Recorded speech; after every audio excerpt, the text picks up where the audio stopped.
Hi అండి. Summer start అయిపోయింది. Water ఎక్కువగా తాగాలి. మరి ఈ సమ్మర్లో హెల్దీ వాటర్ తాగలిగితే అదేనండి ఇన్ఫ్యూజ్డ్ వాటర్ అంటాం. ఈ ఇన్ఫ్యూజ్డ్ వాటర్ని రకరకాల కాంబినేషన్స్తో మనం తయారు చేసుకోవచ్చు.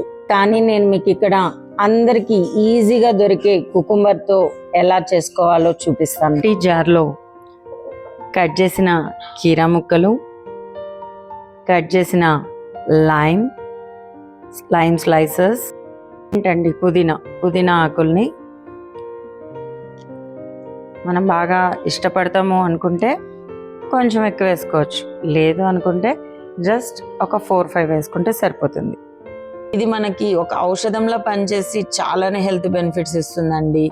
జనరల్గా ఎక్సెస్ సాల్ట్, హార్మోనల్ ఫ్లక్చువేషన్స్ వల్ల వచ్చే బ్లాటింగ్ లాంటి సమస్యల్ని రాకుండా ఈ ఇన్ఫ్యూజ్డ్ వాటర్ మనల్ని కాపాడుతుంది. అంతేకాకుండా ఈ లెమన్లో ఉన్న వైటమిన్ సి మనకు ఇమ్యూన్ సిస్టమ్ మీద బాగా పనిచేస్తుంది. కుకుంబర్లో యాంటీ ఆక్సిడెంట్స్ ఎక్కువ and mint is for flavour. ఈ ఇన్ఫ్యూజ్డ్ వాటర్ ఆల్కలైన్ వాటర్ లాగా పనిచేస్తుందండి. పిల్లలు కూడా ఈ ఫ్లేవర్డ్ వాటర్ని చాలా ఇష్టంగా తాగేస్తారు. ఈ సమ్మర్లో నార్మల్ వాటర్ కాకుండా ఇలా ఇన్ఫ్యూజ్డ్ వాటర్ ఇచ్చి చూడండి.